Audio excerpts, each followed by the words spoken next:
તમે વિચારી રહ્યા હશો કે સુરત શહેરનો સૌથી ધનિક વ્યક્તિ કોઈ ગુજરાતી કાઠિયાવાડી હશે, પરંતુ જાણીને આશ્ચર્ય થશે કે સુરતના સૌથી ધનિક વ્યક્તિનું નામ ફારૂક પટેલ છે. ફારૂક પટેલ સોલાર પેનલના ઉદ્યોગથી જાણીતા છે. માત્ર 700 રૂપિયાની મજૂરી કરનારા ફારૂક પટેલ આજે 20,000 કરોડની કંપનીના માલિક છે. ભૂતકાળમાં તેમણે ટ્રકો પણ ચલાવી છે અને તકલીફો પણ વેઠી છે, પરંતુ સમયની સાથે બદલાવ કરી ફારૂક પટેલે સોલાર એનર્જીમાં હાથ અજમાવ્યો.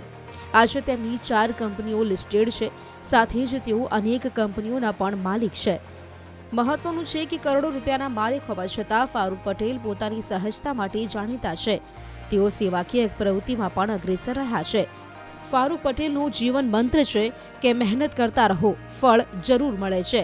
મહત્વનું છે કે તાજેતરમાં સુરતના સૌથી ધનિક લોકોની યાદી જાહેર કરાઈ, તેમાં ફારૂક પટેલનું નામ મોખરે રહ્યું હતું. સુરતના એક એવા ઉદ્યોગપતિ કે 700 રૂપિયાથી નોકરી શરૂ કરી હતી અને 20,000 કરોડનું એમ્પાયર ઊભું કર્યું છે. અને સૌથી મહત્ત્વની વાત છે, આ વ્યક્તિ છે ફારૂક પટેલ કે જે ગ્રીન એનર્જીમાં કામ કરે છે. આપણી સાથે ફારૂકભાઈ છે. આપણે પહેલાં વાત કરીએ કે ફારૂકભાઈ 700 રૂપિયાની નોકરીથી શરૂઆત કરી હતી અને 20,000 કરોડનું એમ્પાયર. કેટલો સંઘર્ષ તમે સમજી શકો છો કે 700 રૂપિયાથી 20,000 કરોડ રૂપિયા સુધી જવું એટલે સંઘર્ષ સિવાય બીજું હોય ના કંઈ.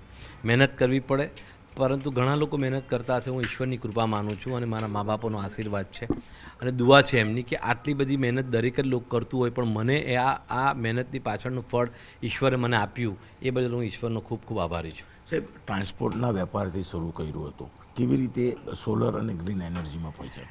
ટ્રાન્સપોર્ટનો વેપાર 1999 સુધી કર્યો. 2000થી શરૂ કર્યું મોબાઈલ ટેલિકમ્યુનિકેશન અને કન્સ્ટ્રક્શનનું કામકાજ, અને ત્યાર પછી 2007ની અંદર જ્યારે કમ્યુનિકેશનને અને એનું ડાઉન જવાનું ચાલુ થયું, તે વખતે 2008ની અંદર અમે વિચાર કર્યો સોલરની અંદર પ્રવેશ કરવાનો, અને 2010થી ફૂલ ફ્લેજમાં આવ્યા, અને 2016 પછી અમે લોકો કોઈ જગ્યાએ અટક્યા નથી. આજે પહેલાં પ્રોજેક્ટોને અમારા 9-9, 10-10 વર્ષ થઈ ગયા છે, અને મને બહુ જ કહેતા ગર્વ થાય છે કે જે પ્રોજેક્ટો પહેલાં નાખેલા, જે રીતે નાખેલા એ જ રીતે આજે પણ અમને ચાલી રહ્યા છે. અને ગ્રીન એનર્જીનો કોઈ વિકલ્પ બીજો દુનિયામાં છે નહીં અને બનશે પણ નહીં. જ્યાં સુધી સુરત છે ત્યાં સુધી ગ્રીન એનર્જી છે. ફારૂકભાઈ પોતાની સાથે કામ કરવાવાળા 450 લોકોને લઈને ચાલ્યા હતા. 1500 લોકોનો સ્ટાફ કર્યો છે, પણ પૈસા કમાયા છે, સાથે સાથે બાળકોના અભ્યાસને લઈને બી એક નવી પ્રક્રિયા શરૂ કરી છે. અમે 450 લોકો તો મારા વોડાફોનના ટાઈમે હતા, એટલે કે મોબાઈલ કમ્યુનિકેશનના ટાઈમે. આજે 1500 લોકો ડાયરેક્ટ અને ઇનડાયરેક્ટ 7000 લોકોની ઉપર કામકાજ, અને એ લોકોને ડાયરેક્ટ ઇનડાયરેક્ટ રોજીરોટી કેપી ગ્રુપ દ્વારા મળી રહી છે. આ ટીમવર્કનું કામ છે, અને ટીમ જે રીતે આગળ ચાલી રહી છે, મને આશા છે કે હજુ ઘણું બધું બાકી છે અને એ કરીશું જ.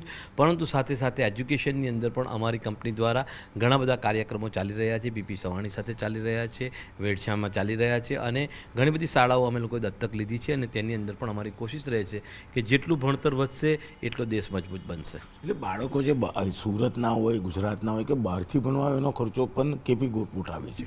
ઘણી બધી જગ્યાએ બધાનો નથી ઉઠાવતી, પણ ઘણા જે જરૂરિયાતમંદો હોય છે તેનો અમે લોકો ઉઠાવીએ જ છીએ. અને પીપી સવાણીમાં અમારો રિન્યુએબલ પર એક એજ્યુકેશન થઈ રહ્યું છે, જેની અંદર હમણાં 76 બાળકો ભણી રહ્યા છે, જે ઇન્ડિયાની બહારના પણ છે, અને દરેકે દરેક વ્યક્તિને અમારા તરફથી, પીપી સવાણી અને અમારા તરફથી અમે લોકો આ કામ કરી રહ્યા છે, જેનું અમને અભિમાન પણ છે. અને થાય એવું છે કે જેટલું આપણે એજ્યુકેશન પીરસીશું એટલું જ આપણો રાષ્ટ્ર મજબૂત થશે. છેલ્લો સવાલ, ફારૂકભાઈ 20,000 કરોડની કંપની સ્થાપી, એજ્યુકેશન આપે છે જેનાથી દેશ આગળ વધે. હવે આગળ શું? આનો કોઈ અંત નથી, કેમ કે રિન્યુએબલ એનર્જીનો મેં તમને કીધું એ રીતે કોઈ અંત નથી. એવી રીતે બીજું આગળમાં મારી જે નેક્સ્ટ પેઢી છે તેને આ જ શિક્ષાની સાથે અમે આગળ વધારી રહ્યા છે કે તમે પણ પ્રિન્સિપલ, કેપીનો પ્રિન્સિપલ જો ટુ ગીવ, એટલે કે આપવું, જે પણ હશે અમારી પાસે તે અમે દુનિયાને આપતા રહીશું, એની સાથે અને સારું આપતા રહીશું કે જેના કારણે હ્યુમનને કોઈ દિવસ નુકસાન ન થાય. બિલકુલ. આ હતા ફારૂકભાઈ પટેલ. તેમનું કહેવું છે કે 700 રૂપિયાથી શરૂ કરેલું એમનું કામ 20,000 કરોડ પર પહોંચ્યું છે, પણ એના માટે એજ્યુકેશન જરૂર છે, અને એજ્યુકેશન વધશે તો કદાચ કોઈકનું પરિવાર સાથે દેશ પણ આગળ વધશે, જેને લઈને એજ્યુકેશનમાં તો મદદ કરી રહ્યા છે, પણ જે ગ્રીન એનર્જી છે, કહી શકાય સોલર છે, કે જેમાં આ ઉદ્યોગ એવો છે કે જેમાં નફો વધશે પણ કદાચ કહી શકાય કે ધંધાનો અંત નહીં આવે. એટલે કે આવનારી પેઢીને આ સૌથી જરૂરી શીખ ચોક્કસપણે આપી રહ્યા છે. કેમેરામેન જીગર ગોલ સાથે કીર્તેશ પટેલ, ન્યૂઝ 18 ગુજરાતી, સુરત.